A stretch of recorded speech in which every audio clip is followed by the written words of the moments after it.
Hello, students. Today we will start a new topic, buffers. What are the buffers? So, buffers are the compounds or the mixtures of compounds that, by their presence in the solution, resist changes in the pH upon the addition of small quantities of acid or bases. We know that hydrogen ion concentration of water changes quite significantly. If we add few drops of acid or a base, it changes the pH of the solution. So quite often in industrial processes or chemical processes and in the biological processes, sometimes it is necessary to have a solution whose pH value does not alter on addition of small amount of strong acids or bases. Many body fluids such as blood or urine have definite pH values, and changes in its pH value indicate malfunctioning of the body. The control of pH is also very essential and important in many chemical and biological processes. Many medical and cosmetic formulation need a definite pH for their formulation and use. So, in other words, what we can say that the solution, there are some solutions which maintain a fairly constant pH value. That solutions are known as the buffer solutions. They reserve their acidity and reserve their basicity. For example, human blood. Human blood is a very good example. It's a natural buffer solution. Whatever we eat, sometimes we eat things which are very acidic in nature, and sometimes we eat the things which are basic in nature. But blood maintains its pH value around 7.35 in spite of a wide variety of food we eat. Okay, so that solutions which retains their pH value upon the addition of small quantity of acid and base are called as the buffer solution. Means there will be no change in their acidity or in their basicity even after adding small amounts of acids or the bases. Necessity I have explained you. Now there are types of buffers. So there are basically two types of buffers: acidic buffers and basic buffers. Now what are these acidic and basic buffers?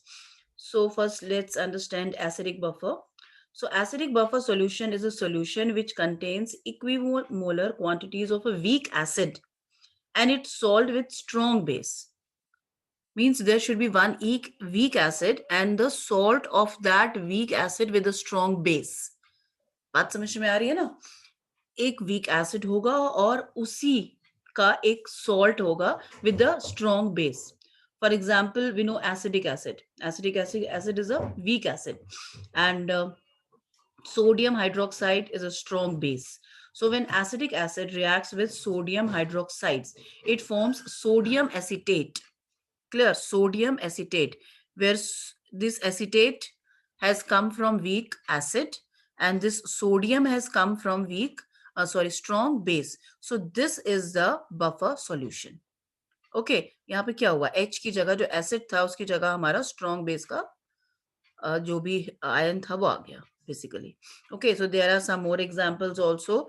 H2CO3 का जो हम बना सकते हैं, this is also a weak acid. इसका जो buffer solution है that is NaHCO3. एक H की जगह क्या रिप्लेस कर दिया हमने, Na से रिप्लेस कर दिया. Na हमारा कहाँ से आया है, किसी भी स्ट्रॉन्ग बेस से, like sodium hydroxide is a strong base, वहां से हमने Na ले लिया. यहाँ पर भी sodium hydroxide is a strong base, वहां से Na आ गया और एक हाइड्रोजन उसकी जगह यहाँ से रिप्लेस हो गया. And this is the buffer solution of this weak acid. These all are the weak acids and these all are their buffer solutions. See, there are so many other examples also, like HCN. HCN is a weak acid, we all know. ठीक है, इसका जो salt बनेगा in place of H, we can replace it by sodium. So NaCN, that is the buffer solution. इसका salt हो गया वो. H2CO3, I have explained you. In place of Na, there can be K also. There can be means potassium also, because sodium hydroxide, potassium hydroxide, calcium hydroxide, magnesium hydroxide. Basically, the oxides and hydroxides of group 1 and 2 are the strong bases. तो किसी से भी hydrogen acid के hydrogen ion को अगर हम replace कर देंगे तो जो सॉल्ट बनेगा that is the buffer solution, that is the acidic buffer solution. ठीक है, एसिडिक बफर हो जाएगा वो. हमें क्या करना है, अगर किसी का भी बफर बनाना है, लेट्स अंडरस्टैंड वंस अगेन, आपने कोई भी वीक एसिड ले लिया और उस वीक एसिड का जो हाइड्रोजन आयन है उसे आपको रिप्लेस कर देना है किससे, किसी भी स्ट्रॉन्ग बेस के आयन से। ठीक है, स्ट्रॉन्ग बेस में क्या क्या होगा, एक तो there will be one metal and there will be one hydroxide, तो ऑब्वियसली हाइड्रोक्साइड से तो आप रिप्लेस करेंगे नहीं, उसके आयन से रिप्लेस कर देंगे। Means there can be sodium salt, there can be potassium salt, there can be calcium salt, there can be magnesium salt. ठीक है, इस तरीके से हमारे पास ये सब आ जाएंगे। Now the basic buffers, the basic buffer means the basic buffer solution contains equimolar quantities of weak base and a salt with a strong acid। इसमें हमारे पास क्या हो जाएगा, उल्टा हो जाएगा कि वीक, हमारा बेस अगर वीक है तो उसी का सॉल्ट हमें लेना है किसके साथ, स्ट्रॉन्ग एसिड के साथ। For example ammonium hydroxide and ammonium chloride. ठीक है, सोल्यूशन कंटे इन दोनों का जो हो जाएगा, अमोनियम हाइड्रोक्साइड क्या है हमारा, यहाँ पर अमोनियम इज वीक है ना, इसका जो सॉल्ट बन रहा है, हमारा बफर बन रहा है, that is ammonium chloride. Ammonium chloride में अमोनियम जो है ये यहाँ से आ गया हमारे पास, कहाँ से, वीक बेस से, और इसके साथ स्ट्रॉन्ग एसिड आ गया। स्ट्रॉन्ग एसिड से HCl, हम HCl से क्लोरीन ले लिया, तो यहाँ पर OH को रिप्लेस कर दिया हमने एसिड का, जो भी एसिड में एक तो हाइड्रोजन होगा, दूसरा जो भी आयन होगा उससे रिप्लेस कर दिया। समझ रहे हो? ठीक है, Cl, यहाँ पर देखो ये Na CO3 होगा या कोई भी सॉल्ट हो सकता है, CaCO3 होगा, सपोज कैल्शियम कार्बोनेट होगा। ठीक, उससे हमने यहाँ पर रिप्लेस कर दिया इसको।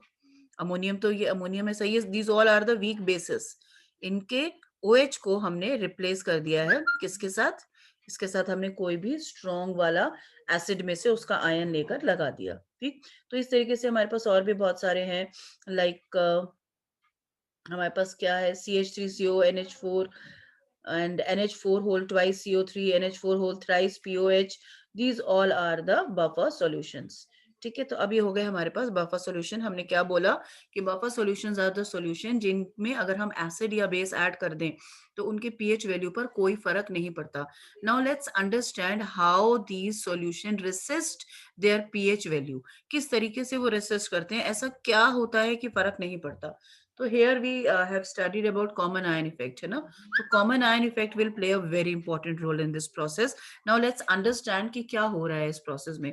Consider a buffer solution of weak electrolyte, that is acetic acid, and strong electrolyte, that is what, sodium acetate. ठीक है, एसिटिक एसिड हमारे पास क्या है, एक वीक एसिड है, और उसमें हमारा एक स्ट्रॉन्ग इलेक्ट्रोलाइट है, that is what, sodium acetate, जो कि किससे बना है, वीक एसिड से। CH3CO वीक एसिड से आया और Na हमारे पास स्ट्रॉन्ग बेस से आया, so mean this is an acidic buffer, है ना। इन दोनों का हम देखते हैं किस तरीके से ये काम करेगा।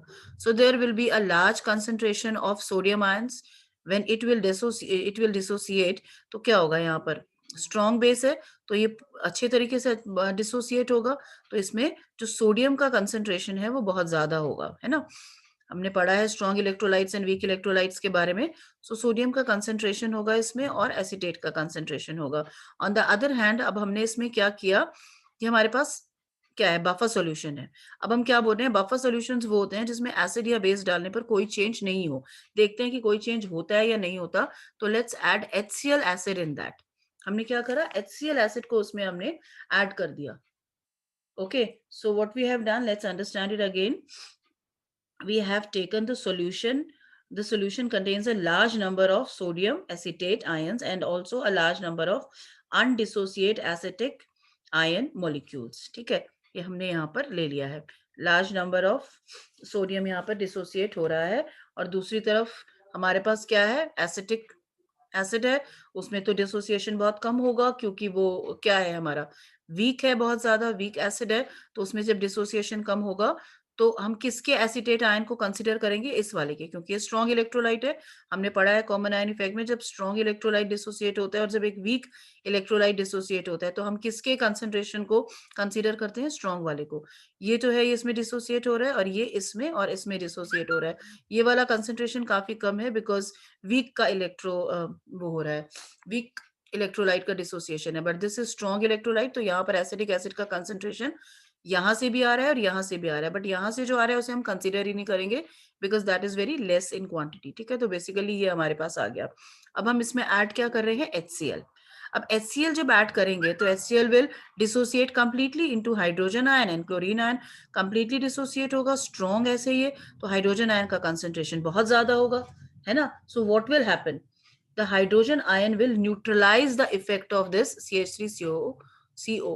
ये जो हाइड्रोजन आयन है ये इस एसिटेट के साथ रिएक्ट करेगा, या ये कहो इसे उड़ाकर ले जाएगा और क्या बना लेगा, एसिटिक एसिड, है ना, एसिटिक एसिड बना लेगा।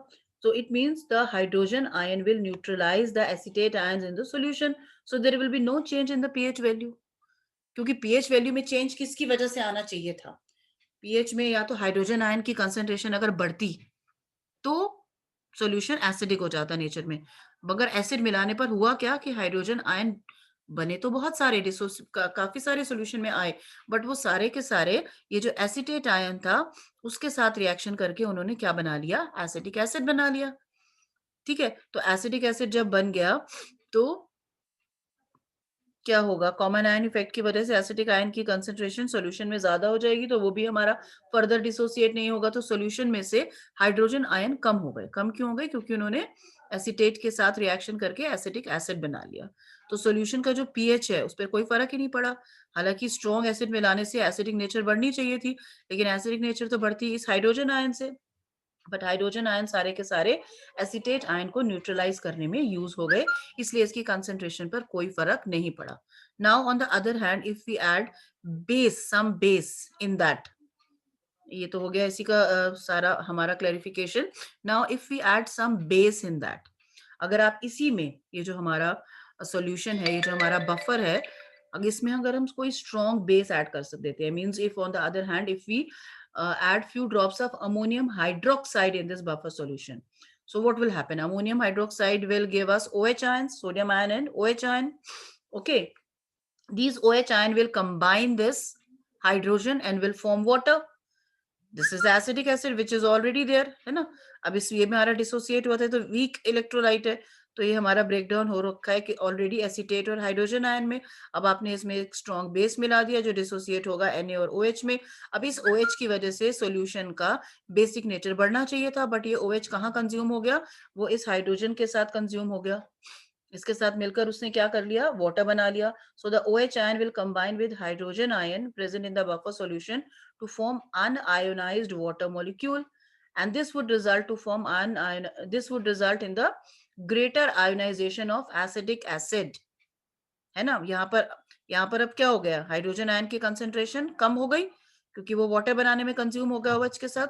So reaction will go backward, है ना, इक्विलिब्रियम ली चैटेलियर के प्रिंसिपल के according it will go backward, means sorry, यहाँ पर कंसेंट्रेशन कम हो गया तो इट विल मूव फॉरवर्ड, है ना। इसका कंसेंट्रेशन बराबर करने के लिए एसिडिक आयन जो है वो एसिटिक एसिड जो है वो और ज्यादा क्या होगा, डिसोसिएट होगा। क्यों डिसोसिएट हो गया, क्योंकि सॉल्यूशन में हाइड्रोजन आयन की कंसेंट्रेशन कम हो गई है, तो वो डिसोसिएट होगा और जितनी कंसेंट्रेशन कम हुई है उतने हाइड्रोजन आयन फिर से बना लेगा। तो अब सॉल्यूशन में जितने हाइड्रोजन आयन थे उतने ही हैं, और जितना OH एक्स्ट्रा था वो सारा का सारा हाइड्रोजन ने कंज्यूम करके वाटर बना लिया। तो what will happen, the concentration will remain same. Okay, so this would result in the greater ionization of acetic acid in order to restore the concentration of hydrogen ion to its original value. Now, because OH ions are neutralized by the acetic acid molecules, the pH of solution does not change appreciably. So it will reserve the acidity of the solution is due to the undissociated acetic acid molecules, and reserve the basicity because of dissociation of this. Clear बात समझ में आई आपको, जब हमने acid मिलाया था तो acid के हाइड्रोजन आयन ने एसिटेट आयन से रिएक्शन करके एसिटिक एसिड बना लिया था। ठीक है, एसिटिक एसिड जो है सॉल्यूशन में बनने से ये कंसंट्रेशन ज्यादा हो गई थी, जिसकी वजह से ये प्रोडक्ट की कंसंट्रेशन ज्यादा हो जाती है, तो रिएक्शन कौन सी डायरेक्शन में मूव करती है, फॉरवर्ड, है ना। तो फॉरवर्ड डायरेक्शन में मूव करेगी। अब इसमें क्या हो रहा है, इसमें उल्टा हो रहा है। इसमें क्या हो रहा है, इसमें हमारा OH प्रोड्यूस हो रहा है, तो OH प्रोड्यूस होने से ये हाइड्रोजन के कंसंट्रेशन को, हाइड्रोजन आयन को कंज्यूम कर लेगा, वाटर बना लेगा। हाइड्रोजन आयन की कंसंट्रेशन कम हो जाएगी, जिसकी वजह से जो रिएक्शन है वो फॉरवर्ड डायरेक्शन में जाएगी, है ना, एसिडिक आयन ज्यादा प्रोड्यूस होने से नहीं जाएगी, इस हाइड्रोजन आयन की कंसेंट्रेशन कम होने से ये फॉरवर्ड डायरेक्शन में जाना शुरू करेगी। पिछले वाले में रिएक्शन आगे बढ़ेगी ही नहीं, और इसमें आगे बढ़ के हाइड्रोजन आयन जो है उसकी कंसेंट्रेशन बराबर हो जाएगी। तो बेसिकली सॉल्यूशन में ना तो एसिड ऐड करने से हाइड्रोजन आयन की कंसेंट्रेशन बढ़ी, बिकॉज वो कंज्यूम कर ली थी एसिटेट ने, और ना ही बेसिस ऐड करने से OH की कंसेंट्रेशन बढ़ी, बिकॉज वो कंज्यूम कर लिया H ने। तो यहाँ पर कॉमन आयन ने बहुत ही इंपॉर्टेंट रोल हमारा प्ले किया, जिसकी वजह से सॉल्यूशन के जो एसिडिक नेचर है या जो बफर या जो उसकी बेसिक नेचर है उस पर कोई फर्क नहीं पड़ा। ठीक है, I think it's clear to you now कि जब हम क्या करेंगे, जब हम उसमें एसिड ऐड करेंगे तो एसिड में क्या होता है, बेसिकली हमारे पास हाइड्रोजन आयन। तो हाइड्रोजन आयन क्या करेगा, हाइड्रोजन आयन एसीटेट को कंज्यूम कर लेगा और क्या बना देगा, एसिटिक एसिड। एसिटिक एसिड बन जाने से सॉल्यूशन में एसिटिक एसिड की क्वांटिटी जो है वो ज्यादा हो जाएगी, है ना। तो एसिटिक एसिड की क्वांटिटी ज्यादा होने की वजह से क्या होगा कि प्रोसेस जो है हमारी that will become constant, because due to the common ion effect acetic acid cannot dissociate back. ठीक है, on the other hand, on the addition of bases, the OH ion will consume hydrogen ion and will form water, so the dissociation of acetic acid will take place so as to restore the concentration of hydrogen ion. Okay, so this is the reason कि क्यों हमारा जो buffer solutions हैं उसमें acid या base add करने से कोई फर्क नहीं पड़ता। Now suppose the solution is basic buffer. पहला तो हमारा क्या था, एसिडिक बफर था। अब जो हमारा सॉल्यूशन है वो अगर बेसिक बफर है तो क्या होगा, let's take the example of the buffer solution containing equimolar quantities of ammonium hydroxide and ammonium chloride. So what will happen, there will be the large concentration of ammonium ion, because ammonium hydroxide will also break down into ammonium and hydroxide, and ammonium chloride will also break down into ammonium and chloride. So there will be the large concentration of ammonium in the solution, except that there will be the concentration of chloride ions and undissociated ammonium hydroxide, because ammonium hydroxide is a weak electrolyte, है ना। तो इसका जो OH है वो कम होगा, obviously NH4 भी कम होगा, बट NH4 सोल्यूशन में कहां से आ रहा है, NH4Cl से।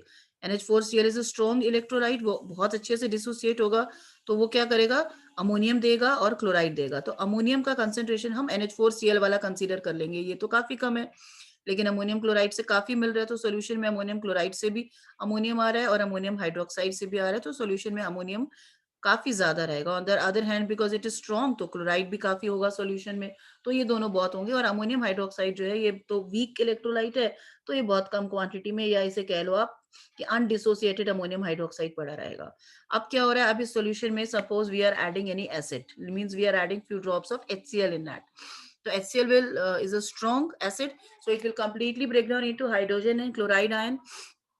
So what will happen, this hydrogen ion will neutralize OH ions, or we can say these hydrogen ions will react with OH ions and will form water, है ना। So some of the hydroxyl ion from NH4OH, means ammonium hydroxide, will combine with the hydrogen ion from the acid and it will result into great ionization of ammonium hydroxide. तो अब जब इसका कम हो जाएगा solution में, तो इसका जो आयोनाइजेशन है वो क्या हो जाएगा, इंक्रीज हो जाएगा, बिकॉज ये सारा का सारा तो हाइड्रोजन ने कंज्यूम कर लिया। ठीक है, तो इसको अब ये यहाँ पर चाहिए, तो ये डिसोसिएट होना शुरू हो जाएगा। इक्विलिब्रियम इली चैटलियस के प्रिंसिपल के अकॉर्डिंग प्रोडक्ट्स का कंसेंट्रेशन यहाँ पर कम हो गया है, so reaction will go in forward direction, है ना। तो अब क्या होगा कि HCl की वजह से, HCl ऐड करने की वजह से सॉल्यूशन को नेचर में बेसिक हो जाना चाहिए था, बट क्योंकि जितने भी HCl के हाइड्रोजन आयन थे वो इस OH ने कंज्यूम करके वाटर बना लिया, तो इसलिए the acidity of solution will get reserve, मतलब वो नहीं हो पाएगा, एसिडिक नेचर नहीं हो पाएगा उसका। ठीक है, I can say the basicity of the solution due to the presence of undissociated ammonium hydroxide will retain. Now suppose we will add some base in that. Basic buffer है हमारा और हम base ही add कर रहे हैं, means we are adding few drops of NaOH in the buffer solution. So additional OH ion are neutralized by, so what will happen, there will be more OH ions now, पहले भी OH ion है ही, अब आपने ammonium hydroxide की वजह से भी OH ions हैं, और सोडियम हाइड्रोक्साइड मिला लिया, उससे भी OH आयन है, but this is a strong electrolyte. तो इन OH आयन की कंसंट्रेशन इस OH आयन के कंसंट्रेशन के कंपैरेटिवली ज्यादा होगी। तो खैर ज्यादा होगी या कम होगी, जितनी भी होगी, ये जो OH आयन है, ये इसका क्या होगा, it will get neutralised by the ammonium. Solution में अमोनियम तो बहुत ज्यादा है ना। अमोनियम हाइड्रोक्साइड से भी अमोनियम आ रहा था, अमोनियम क्लोराइड से भी आ रहा था, यहाँ से तो कम ही आ रहा था because it is weak, but it is strong. यहाँ से अच्छा खासा अमोनियम था सॉल्यूशन में। इस अमोनियम को, ये जो आपने स्ट्रॉन्ग इलेक्ट्रोलाइट मिलाया है NaOH का, इसके जो OH आयन है वो कंज्यूम करके क्या बना लेंगे, NH4OH। दिस इज NH4OH बना लेंगे। तो सॉल्यूशन में ये ऐड करने की वजह से OH आयंस बढ़ जाने चाहिए थे, जिसकी वजह से सॉल्यूशन की नेचर बेसिक होती, लेकिन ये OH आयन इनके साथ रिएक्ट करके यहाँ पर अमोनियम हाइड्रोक्साइड बना लिया, जिसकी वजह से अब सॉल्यूशन की बेसिसिटी भी नहीं बढ़ रही है। Okay, so in this way the buffer solutions work, and in this way they retain their acidity and their basicity. ठीक है।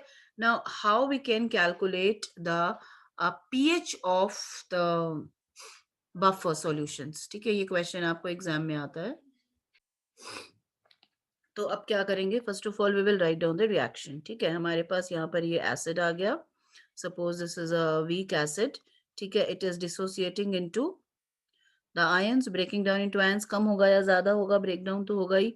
या जो भी हमारे पास यहाँ बफर सॉल्यूशन है, सपोज ये जो है हमारा, दिस इज एसिडिक एसिड। ठीक है, ये ब्रेक डाउन होगा एसीटेट में और हाइड्रोजन आयन में। दूसरी तरफ हमारे पास, अब अगर हम क्या करें, इसका हमें निकालना है कांस्टेंट, है ना, इक्विलिब्रियम कांस्टेंट निकालना है। तो that will be what, Ka। Acid का इक्विलिब्रियम कांस्टेंट कैसे निकालते हो आप, Ka the concentration of products upon the concentration of reactants. इसी तरीके से निकाला जाता है, but we have to calculate the pH। तो pH के लिए हमें क्या चाहिए, हाइड्रोनियम या फिर हाइड्रोजन आयन की concentration. So if we want to calculate the hydrogen ion concentration, so this will become formula, H will come here, Ka will come here, and in this way this will become formula, है ना। Now the weak acid will dissociate very less. Weak acid का जो dissociation होगा वो बहुत ही ज्यादा कम होगा।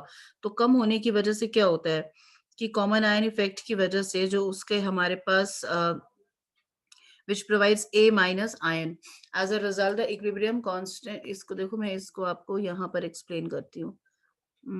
Suppose देखो हमारे पास क्या है, CH3COH मैंने आपको एग्जांपल दिया, वो डिसोसिएट हो रहा है CH3CO एंड H प्लस में। ठीक, अब अगर आपको उसका इक्विलिब्रियम कांस्टेंट निकालना है, that is Ka। So Ka का फॉर्मूला क्या होगा, Ka will be equal to the concentration of acetate ions multiplication by the concentration of H plus ions divided by the concentration of acidic ion. अब जो acidic acid, अब जो acidic acid है वो क्या होगा, उसकी वो बहुत वीक इलेक्ट्रोलाइट है, तो उसकी जो इनिशियल कंसंट्रेशन है वही उसकी फाइनल कंसंट्रेशन होगी अप्रोक्स, क्योंकि वो कुछ खास डिसोसिएट तो हो नहीं रहा है, बहुत कम डिसोसिएशन है उसका, है ना। उसी में अब अगर हमने मिला दिया है एक बफर सॉल्यूशन, बफर है उसके अंदर क्या, सोडियम एसीटेट CH3CONA, वो डिसोसिएट होगा एसीटेट में और सोडियम में, वो अच्छा खासा डिसोसिएट होगा। उसकी वजह से सॉल्यूशन में एसीटेट आयन का कंसंट्रेशन ज्यादा होगा, और हम एसीटेट आयन का कंसंट्रेशन कौन सा कंसीडर करेंगे, जो सोडियम एसीटेट से आया है, ना कि जो एसिटिक एसिड से आया है, और उसमें साथ साथ क्या होगा हमारे पास, सोडियम। तो it means Ka is equal to CH3COO का कंसंट्रेशन, वो हम कहाँ से लेंगे, सोडियम एसीटेट का जो कंसंट्रेशन होगा, और H प्लस का कंसंट्रेशन कहाँ से आएगा, एसिटिक एसिड के कंसंट्रेशन से, अपॉन एसिडिक एसिड का कंसंट्रेशन, जो कि हमारा ना के बराबर है, उसे अगर हम चाहें तो इग्नोर भी कर सकते हैं। तो H प्लस का जो कंसंट्रेशन है that will be equal to Ka acid का कंसंट्रेशन अपॉन सॉल्ट का कंसंट्रेशन, है ना। एसिड का कंसंट्रेशन कौन सा है, ये हमारा H प्लस का कंसंट्रेशन, है ना। और अपॉन हमारे पास क्या आ गया, सॉल्ट, जो हमारा सॉल्ट था कौन सा, सोडियम एसीटेट, उसका कंसंट्रेशन ले लेंगे नीचे, और ऊपर ले लेंगे हम एसिडिक एसिड का concentration, that is equal to this. So this is the formula, ये हमारे पास आ गया इसका। अब अगर हमें लॉग निकालना है तो we will take log of both the sides, so it will become log H plus equal log Ka plus log of acid upon log of salt. आपको बताया था लॉग में अगर डिवीजन होता है तो वो क्या हो जाता है, क्या हो जाता है, वो सब्ट्रैक्ट हो जाता है ना। तो इस तरीके से हमने इसको मेंशन कर दिया, लॉग के H plus minus log K A minus log of acid upon log of K. अभी इन्होंने इसको नहीं किया माइनस, अभी इसी तरीके से लिखा हुआ रहने दिया, log P H minus log of H plus is equal to pH. PH का फॉर्मूला यही तो हमने निकाला था, तो यहाँ पर हम इसकी जगह पीएच लिख सकते हैं, है ना।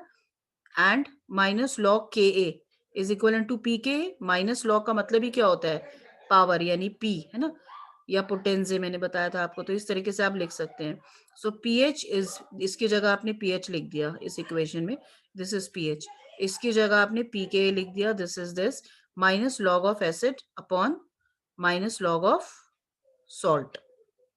या फिर आप इसको कैसे लिख सकते हो, pH is equal to P K A plus log of salt upon acid.